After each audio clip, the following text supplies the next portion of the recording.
ये जो मुद्दा है दोस्तों, ये यूपीएससी में जो सरकारी पदों पर, केंद्र सरकार के उच्च पदों पर जो नियुक्तियां होती हैं उससे जुड़ा हुआ मामला है।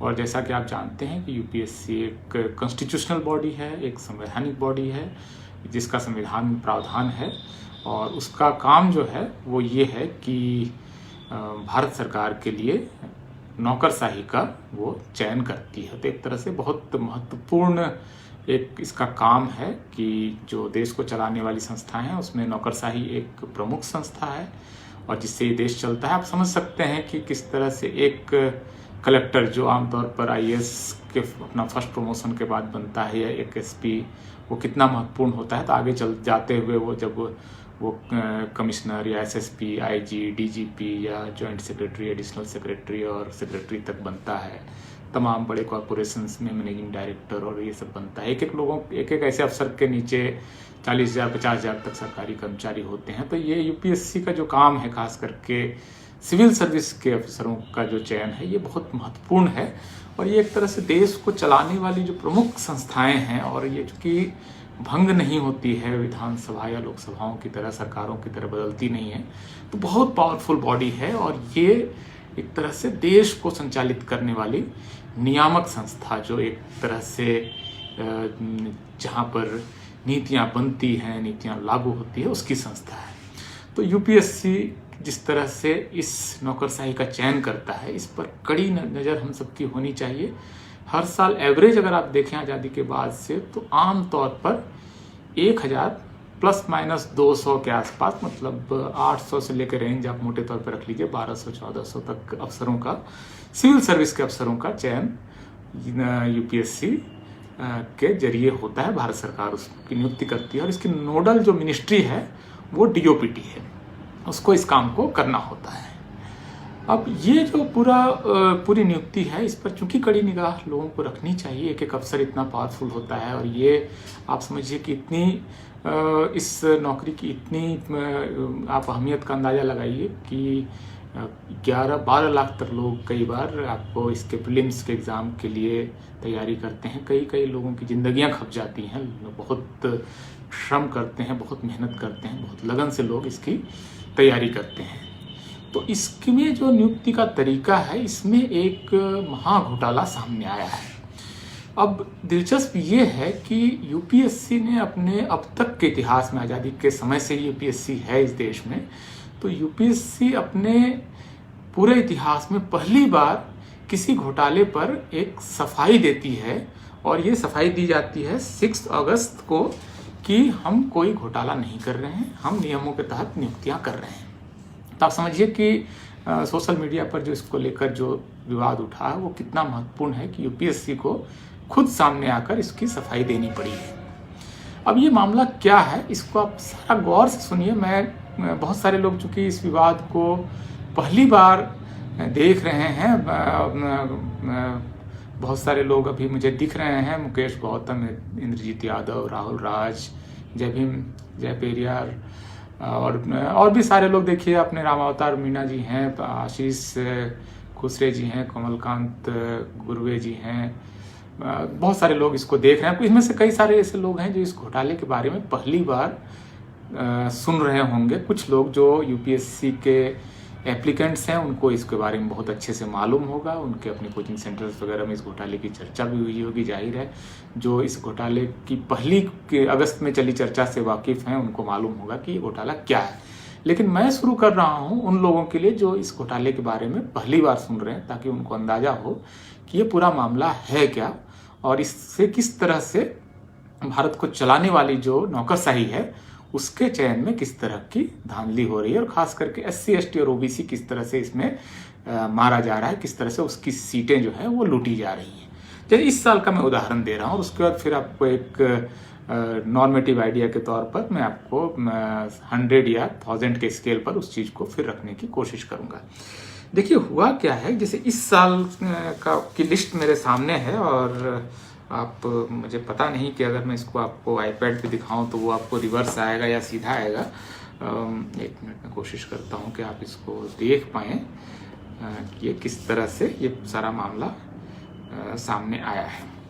देखिए, इस साल केंद्र सरकार ने यूपीएससी को कहा कि आप 927 अफसर हमें चाहिए, वो अलग अलग आईएएस, आईपीएस और आईएफएस और ये अलग अलग कैटेगरीज के सब मिलाकर हमें 927 अफसरों की लिस्ट भेजिए। यूपीएससी का काम सिर्फ ये था कि वो सिलेक्शन करके एक लिस्ट 927 अफसरों की, 927 अफसरों की वो सरकार को भेज देती और सरकार उसको नियुक्त कर लेती। ये होता एक फेयर और ट्रांसपेरेंट तरीका।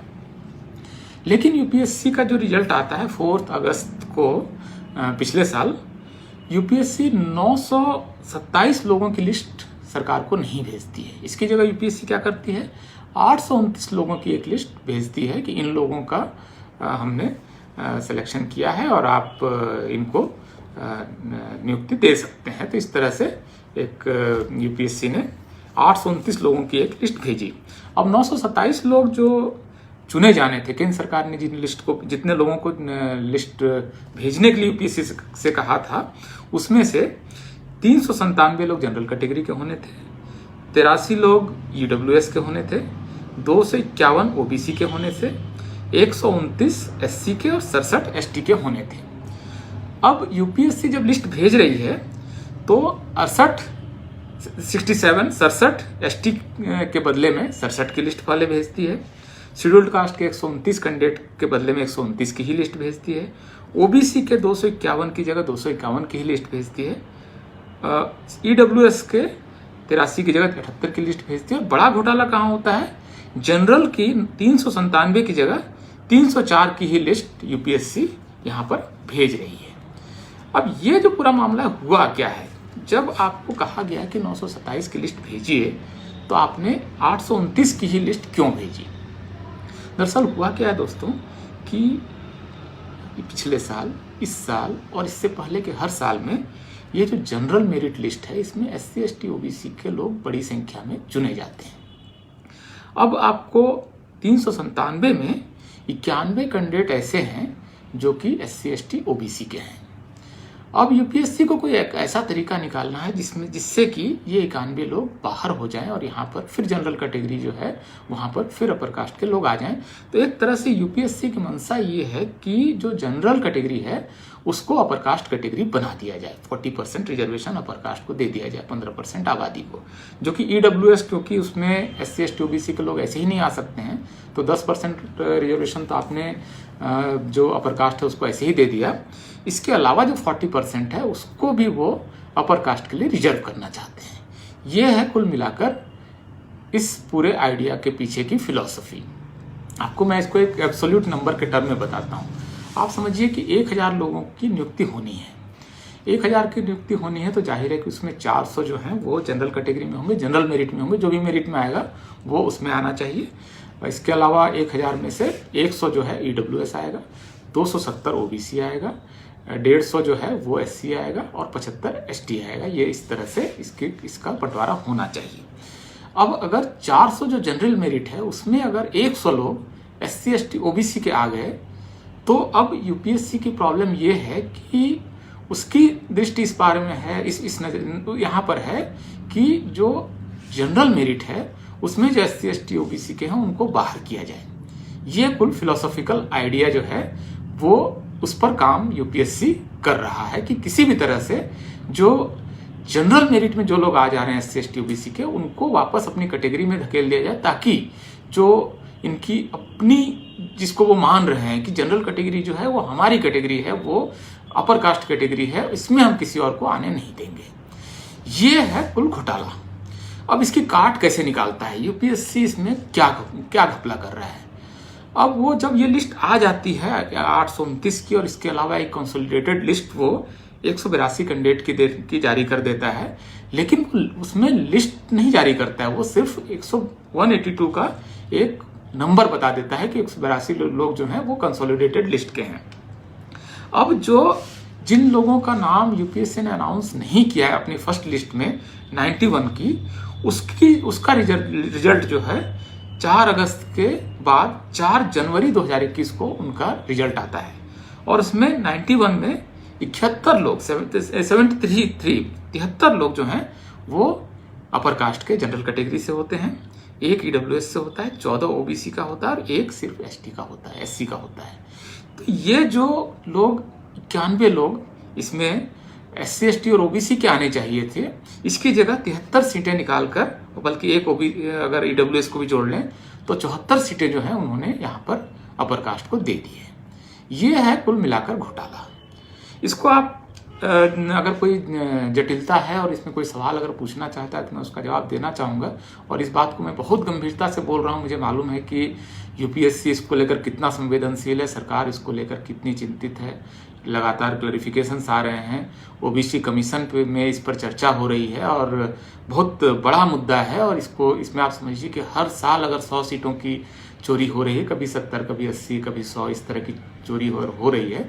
और इसके बारे में अगर एससी एसटी ओबीसी को एहसास हो गया है, देश की 85% आबादी को अगर एहसास हो गया है कि हमारी सीटें चोरी हो रही हैं, इसमें एक दिक्कत ये भी है कि अगर यूपीएससी ने ये करना शुरू कर दिया है तो राज्यों के आयोग भी देर सवेर यूपीएससी का ही तरीका अपना लेंगे और इस तरह से वो जो सीटों की चोरी है वो होगी। यूपीएससी इसके लिए जो इनका सर्विस रूल है, इनका रूल नंबर 16 जो अगर आप यूपीएससी का पढ़ेंगे तो उसमें आपको ये दिखेगा कि 16(3) और 4 जो है उसमें इन्होंने पेश किया है और ये नियम उन्होंने ही खुद बनाया है। नियम ये है कि अगर आप एससी एसटी ओबीसी के हैं लेकिन आप अगर जनरल मेरिट में आ गए हैं तो, और जनरल मेरिट में अगर आपका रैंक थोड़ा नीचे है तो अगर आप अपनी कैटेगरी में वापस लौट जाते हैं तो आपको अच्छी सर्विस मिलेगी। अगर आपको आईएएस चाहिए तो आईएएस मिलेगा, आईपीएस चाहिए तो आईपीएस मिलेगा। ये जो एक व्यक्ति का इंटरेस्ट है उसको वो अपफ्रंट कर दे रहे हैं और ये कह रहे हैं कि आप अपनी कैटेगरी में लौटिए तो आपको अपनी अच्छी सर्विस मिलेगी। और जैसे ही आदमी यहाँ से अपनी जनरल मेरिट से निकलकर अपनी कैटेगरी में लौटता है तो एक सीट जो खाली होती है वो उस कैटेगरी से ना भर के उसको वो जनरल मेरिट से भर देते हैं, जो अक्सर अपर कास्ट का कैंडिडेट होता है। ये काम मोदी सरकार में बेधड़क हो रहा है। लेकिन अब चूंकि सोशल मीडिया का समय है, पहली बार इसको लेकर इतनी चर्चाएं हो रही हैं, पहली बार इतनी बात हो रही है। आपको ट्विटर पे 2 दिन लगातार ट्रेंड हुआ, करीब करीब उस पर 3 लाख से ज़्यादा लोगों ने ट्वीट किया। तो ये पूरा जो मामला है ये अब धीरे धीरे खुल रहा है और अब इसमें दिक्कत हो रही है। इसमें सरकार ने एक और खेल किया है, क्योंकि उसको मालूम है कि सरकार इस काम को नहीं कर सकती। सरकार पकड़ी जाएगी तो उस पर दबाव बढ़ेगा, पार्लियामेंट में हंगामा होगा। तो सरकार ने क्या किया कि एक इस मामले को वो सुप्रीम कोर्ट में ले गई और एक जजमेंट आता है 2010 में, 7 मई 2010 में, union of India versus Ramesh Jain case में। और उसमें सुप्रीम कोर्ट, जो कि आप जानते हैं कि हमेशा अक्सर सरकार के साथ अलाइंड होती है और सरकार के साथ ही वो कई बार उनकी सुविधा के हिसाब से, जैसे SC/ST एक्ट में हुआ या रोस्टर मामले में हुआ, सरकार की मंशा के हिसाब से फैसले लिखती है। तो यहाँ पर उन्होंने जैसे किसान आंदोलन में कर रहे हैं कि वो कोर्ट के जरिए इस मामले को रिजॉल्व करके ये कह रहे हैं अब तो ये तो कोर्ट का फैसला है, हम क्या कर सकते हैं। भाई कोर्ट का फैसला ये तो सही है, लेकिन कोर्ट में सरकार ने क्या पक्ष लिया, क्योंकि ये union of India versus Ramesh Jain का केस है। तो इसमें पार्टी कौन है? यूनियन ऑफ इंडिया है, भारत सरकार पार्टी है। तो क्या भारत सरकार ने सुप्रीम कोर्ट में जब ये केस आया तो उन्होंने SC/ST OBC के पक्ष में दलील दी या अपर कास्ट के पक्ष में दलील दी? उन्होंने रिजर्वेशन के पक्ष में दलील दी या रिजर्वेशन के खिलाफ दलील दी? तो हम देखेंगे, अगर उस जजमेंट को आप पढ़ेंगे, union of India versus Ramesh Jain, आप सुप्रीम कोर्ट की वेबसाइट पर इसको देख सकते हैं, 7 मई 2010 का फैसला है। तो इसमें पाएंगे कि कोर्ट में जब भारत सरकार जाती है तो भारत सरकार वहां पर रिजर्वेशन के खिलाफ दलील देती है और वो ये देती है दलील कि हमारा जो नियम है कि SC/ST OBC को जिस तरह से ये उस कैटेगरी के अंदर फंसा के रख देना है ताकि जो जनरल मेरिट है वो अपर कास्ट की सीटें बन जाएं, तो इसके पक्ष में वो दलील देती है। अब ये दलील जो है ये बहुत दिलचस्प है। इसके बारे में आपको मैं पढ़ के सुनाता हूँ कि यूपीएससी ने जो 6 अगस्त को इसका क्लैरिफिकेशन दिया है, वो क्लैरिफिकेशन क्या है। वो ये बता रहे हैं कि for recommendation to the services post under civil service examination the commission strictly goes by the rule of examination as notified by the government of India. अब देखिए कि यहाँ पर पार्टी जो है वो सुप्रीम कोर्ट नहीं है, गवर्नमेंट ऑफ इंडिया ने एक रूल नोटिफाई किया है और 927 वैकेंसीज के बदले में जो वो 829 कैंडिडेट का वो लिस्ट जो जारी कर रहे हैं वो रूल 16(4) और 16(5) के तहत है। तो यहाँ पर आप देखिए तो एक तरह से यूपीएससी ये बात तो सही कह रही है कि वो नियमों के तहत कर रही है, लेकिन घोटाला तो नियमों में है।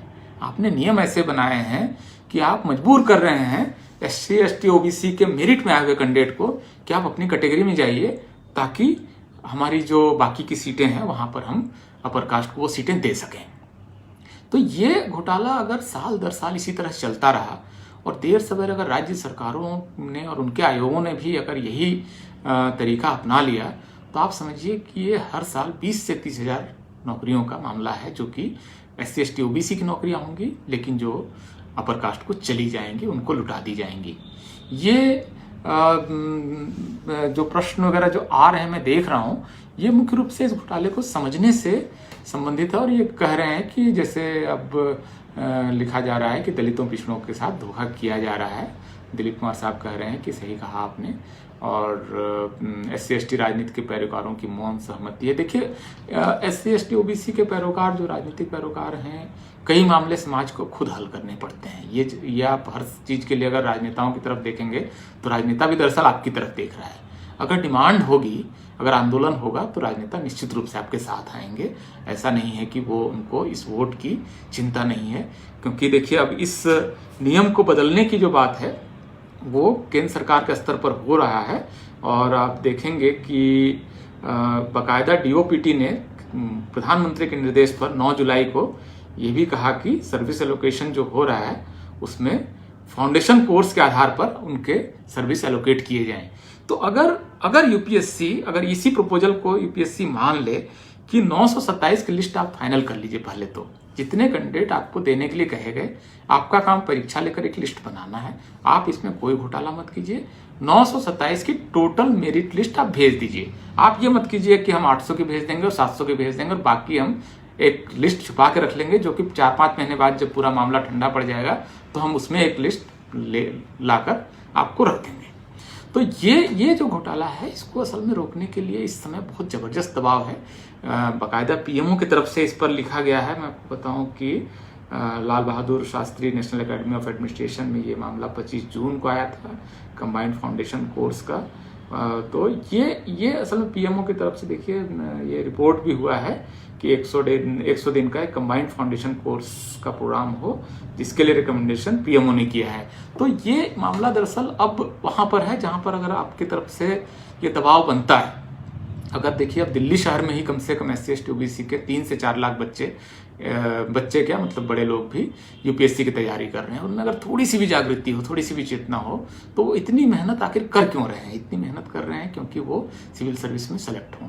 लेकिन सिविल सर्विस की टोटल सिलेक्शन का एक मेजर हिस्सा, जो अच्छा खासा हिस्सा है, मतलब 10% हिस्सा, तो एक तो ईडब्ल्यूएस को चला गया और उसके अलावा 10% अगर कंसोलिडेटेड लिस्ट के नाम पर छिपा कर किसी को बाद में दे दिया जाए, तो इतना बड़ा फर्जीवाड़ा उनके आंखों के सामने से हो रहा है, जिस पर कि इतनी सारी चर्चाएं हैं। मतलब भारत का कोई अखबार नहीं है जिसने कि यूपीएससी स्कैम पर खबर ना लिखी हो। आप हिंदुस्तान टाइम्स से लेकर हिंदू और टाइम्स ऑफ इंडिया तक में इससे रिलेटेड खबरें छप रही हैं।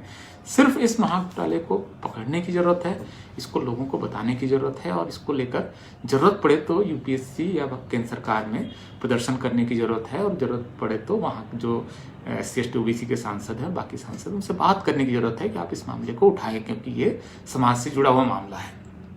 देखिए, अब एक बार मैं आपको रिकैप कर रहा हूँ पूरे मामले को दोबारा, सिर्फ एक बार स्पष्टीकरण करने के लिए कि ये पूरा मामला है वो क्या है। वैसे तो एक चीज देखिए कि आप यूपीएससी का कॉन्स्टिट्यूशन है, जिस तरह से बना है, जो इस तरह से इसका गठन हुआ है, मैं आपको बता दूं। चेयरमैन प्रदीप कुमार जोशी, मेंबर भीमसेन बस्सी, फिर AS भोंसले, सुजाता मेहता, मनोज सोनी, नागराज साहब, व्यास साहब, अनंत चौबे, राजीव नयन चौबे। मतलब इस पूरे यूपीएससी की कमीशन में इस समय SC ST OBC का कोई सदस्य नहीं है। तो ये अब केंद्र सरकार की मर्जी के बगैर नहीं हो रहा है कि ये यूपीएससी को बनाया ही गया है एक अपर कास्ट बॉडी की तरह, जो अपर कास्ट के हितों की रक्षा का काम कर रही है।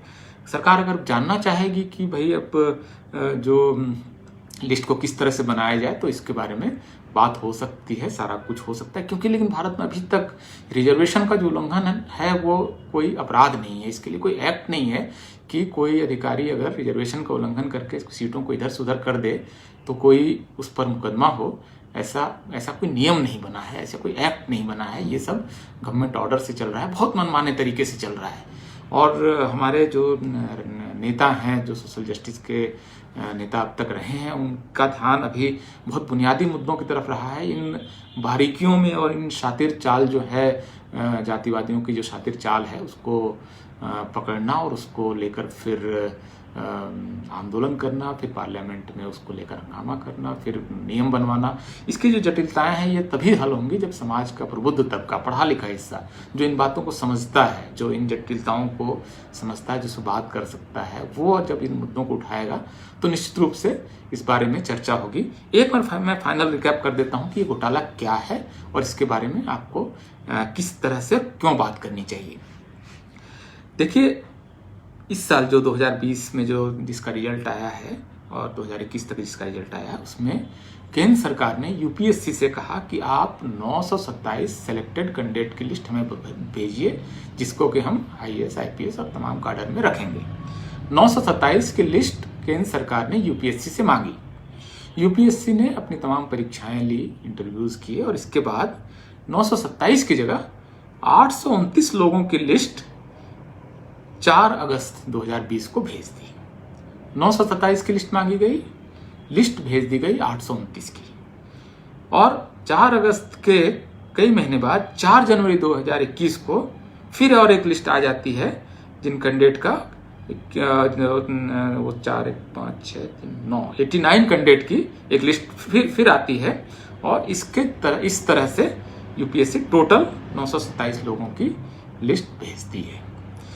घोटाला ये है कि 927 लोगों का नाम जब केंद्र सरकार ने मांगा, सेलेक्टेड कैंडिडेट का, आपने परीक्षा 927 लोगों के लिए ली, आप 829 लोगों की लिस्ट क्यों भेज रहे हैं? और इसके बाद जो लोग रिजर्व लिस्ट है उसके नाम आप उस समय क्यों नहीं डिक्लेयर कर रहे हैं? नाम आप क्यों छुपा रहे हैं? आप यूपीएससी के साइट पर जाकर चेक कीजिए, तो जो रिजल्ट आएगा उसमें वो जो फाइनल रिजल्ट है उसके सारे 927 लोगों के नाम आपको एक जगह कंसोलिडेटेड नहीं मिलेंगे, वो बिखरा हुआ जगह जगह रहेगा, ताकि इस आंकड़ों को ठीक से कंपाइल करके इसको, इन जटिलताओं को ना समझा जाए। इसमें होता क्या है कि जो लोग इसमें जनरल मेरिट में आ जा रहे हैं, SC, ST, OBC को, उनको जनरल मेरिट से बाहर करके जो जनरल मेरिट है उसको अपर कास्ट की लिस्ट बनाने की पूरी साजिश है। ये फिलॉसफी है, ये आइडिया है इस पूरे करप्शन के पीछे। अब जैसे अगर ये लिस्ट अगर पूरी 927 की भेज दी गई होती तो ओम बिरला की बेटी का सिलेक्शन सिविल सर्विस में नहीं होता। ये सिलेक्शन सिर्फ इसलिए हुआ है क्योंकि यूपीएससी ने घोटाला करके 927 में से 89 कैंडिडेट की लिस्ट बाद में भेजी है और SC, ST, OBC के लोगों को उस लिस्ट से निकाल कर वहाँ पर 73 जो जनरल कैटेगरी है, जो अपर कास्ट के लोग हैं, उनको उन्होंने भर दिया है। और एक एक अफसर कितना पावरफुल होता है, जो मैंने आपको शुरू में ही बताया कि एक सिविल सर्विस का एक अफसर कितना महत्वपूर्ण होता है और कितना असर बिल्ड करता है। सीनियर होता जब चला जाता है वो कमिश्नर से लेते हुए, जब वो जॉइंट सेक्रेटरी और एडिशनल सेक्रेटरी और भारत सरकार का सेक्रेटरी बनता है, तो कितना वो असर दिखाता है, वो कितनी पॉलिसीज़ में इम्पैक्ट करता है, कितनी नियुक्तियाँ वो करता है। तो ये घोटाला है। हम सिर्फ इसमें मामले में चाहते हैं कि सरकार जितनी अफसरों की नियुक्ति करना चाहती है, यूपीएससी एक मुश्त उतने लोगों की लिस्ट सार्वजनिक करे, उसको पब्लिक करे, अपनी वेबसाइट पर डाले, ताकि लोग फेयर तरीके से, ईमानदार तरीके से जो परीक्षा दे रहे हैं वो चुनकर आएँ और वो देश को चलाएं, वो उससे देश की नौकरशाही बने। ये चोरी छिप के जो आपने 89 लोगों की लिस्ट बाद में जारी की और इसके लिए आपने जो खेल किया कि आप इस लिस्ट से उस लिस्ट में चले जाइए और अपनी कैटेगरी में चले जाइए, भाई आप ऐसा क्यों कर रहे हैं? आप 927 की कंसोलिडेटेड लिस्ट जारी कर लीजिए, उसके बाद आप उसमें से जो ओबीसी का कैंडिडेट जनरल मेरिट में आ गया है उसको आप ओबीसी लिस्ट के ऊपर रख के और उनको आप सर्विस दे सकते हैं। दिक्कत क्या है, समस्या क्या है? आप साजिश सिर्फ इसलिए कर रहे हैं क्योंकि आपकी मंशा खराब है, आपकी मंशा नीयत खराब है। आप SC, ST, OBC के लोगों को दबा कर रखना चाहते हैं। तो इसको अगर आप समझ पा रहे हैं तो वो ठीक है। अगर आप इससे रिलेटेड कोई और क्वेश्चंस अगर आप पूछते हैं तो मैं इसका जवाब देने की कोशिश करूँगा। और अगर आप लोगों ने इस वीडियो को देखा है तो कृपया इसको और शेयर करें, ज़्यादा लोगों तक पहुँचाएँ। और जैसा कि मैं पहले भी बोल चुका हूँ, ये कॉपीराइट फ्री वीडियो है। कोई अगर चाहे कि इसको अपने यूट्यूब चैनल पर डालना चाहे तो इस पर मेरा कोई क्लेम नहीं है, मेरा कोई फाइनेंशियल क्लेम नहीं है। आप इसको जिस भी तरह से चाहें, जिस टुकड़े में चाहें वो इस्तेमाल करें। और यूपीएससी से हमारी यही गुजारिश है, अगर मैं कोई गलत बात कर रहा हूँ, कोई डिफेमेटरी है, कोई गलत अफवाह फैलाने की कोशिश कर रहा हूँ, तो वो चाहें तो मुकदमा कर सकते हैं मुझ पर, वो मुझ पर केस कर सकते हैं। मैं खुद को डिफेंड कर लूँगा, मुझे मालूम है, क्योंकि ये जो पूरा सिस्टम है ये करप्ट सिस्टम है और इसको लेकर निश्चित रूप से बात होगी। आप चाहें जितना क्लैरिफिकेशन जारी कर लें। इस बार फिर क्लैरिफिकेशन जारी किया गया जनवरी महीने में, जब ये मामला फिर से आया तो फिर से क्लैरिफिकेशन आ रहा है। आप सफाइयों पर सफाइयाँ दिए जा रहे हैं। ये पूरा का पूरा जो मामला है, आपको मालूम है कि आप घोटाला कर रहे हैं, आप करप्शन कर रहे हैं, इसके बारे में आपको मालूम है, इसलिए आप इतने बार आप इसका स्पष्टीकरण दे रहे हैं। तो हमें मालूम है कि आप क्या खेल कर रहे हैं। अब सिर्फ ये है कि हमको इस करप्शन को लाखों लोगों तक पहुंचाना है। मतलब हमारा दायित्व आपने ये दे दिया है, हम पर आपने जिम्मा दे दिया है कि हम लाखों लोगों तक इस करप्शन की बात पहुंचाकर इसको रिजॉल्व करें। तो ठीक है, ये अगर आपने चैलेंज हमें दिया है तो हम कोशिश करके देखते हैं कि आप कितने दिन तक इस करप्शन को चला पाते हैं, क्योंकि हम बहुत कन्विंस हैं कि आप एक अनडेमोक्रेटिक काम कर रहे हैं, एक अनएथिकल काम कर रहे हैं, और आपको भी मालूम है आप अनएथिकल हैं, अनडेमोक्रेटिक काम कर रहे हैं। तो आप इसको बहुत लंबे समय तक शायद नहीं कर पाएंगे। बहुत बहुत शुक्रिया दोस्तों। और इस इशू को ट्विटर पर भी हम ले जाने की कोशिश करेंगे। जो लोग ट्विटर पर हैं वो अगर चाहें तो आज रात 8 बजे एक ट्विटर स्टॉर्म कर सकते हैं इस इशू को लेकर। और वो हैशटैग जो है वो मैं फेसबुक पर भी डाल देता हूँ, आप उसको देख लीजिए। वो यूपीएससी स्कैंडल के नाम से इससे रिलेटेड जो भी इंफॉर्मेशन है वो आप उस ट्विटर पर डालिए, ताकि इसको हम पिछली बार की तरह इसको भी हम चर्चा में ला सकें। मुद्दे बहुत हैं, बहुत सारी चर्चाएं हो रही हैं, तमाम खुदरा इश्यूज़ हैं, लेकिन ये एक ऐसा इशू है जिसको अगर SC ST OBC खुद नहीं उठाएगा तो फिर कोई नहीं उठाएगा। जो मतलब सेकुलर और कम्युनल दोनों जो सवर्ण पत्रकार हैं उनमें से कोई भी इस इशू को उठाने वाला नहीं है। इस इशू को अगर उठाना है तो हमारे समाज के अपने प्रबुद्ध लोगों को ही इस इशू को उठाना पड़ेगा, क्योंकि आप जानते हैं कि जो सवर्ण पत्रकार होगा वो अपनी जाति हितों से बंधा होगा और इस इशू को तो नहीं उठाएगा। बहुत बहुत शुक्रिया दोस्तों।